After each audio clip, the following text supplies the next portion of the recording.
दादा या सभेमध्ये असं सूर निघालाय की जातनिहाय जनगणना झाली पाहिजे.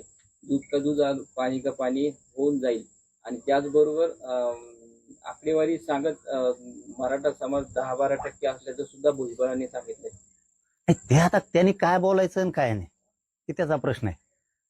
आम्हाला माहिती आणि राज्याला पण माहिती मराठा किती आहे. मराठा 50-55% एकटा मराठा आहे. त्याच्या आकडेमोडीवर कोण किंमत देत आहे? जनगणनेचा विषय तर खालीवर सरकार तुमचंच आहे. तुम्ही तुमचं बघा ना काय आहे. तुम्ही फक्त एक खोड काढू नका ज्या रद्द करण्याची आणि मराठ्यांच्या पोरांचं आयुष्य उद्ध्वस्त करायची. तुम्ही मराठी इतके सोपे समजू नका.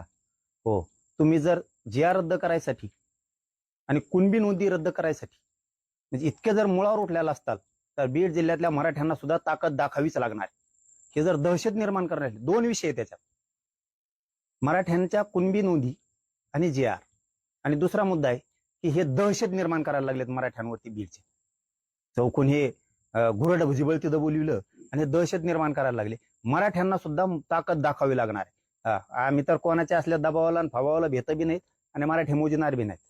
परंतु मराठ्यांना सुद्धा आपल्या लेकरा बाळाचं आयुष्य उद्ध्वस्त न होऊ द्यायची जबाबदारी आहे. तोडीस तोड उत्तर यांना द्यावाच लागणार आहे.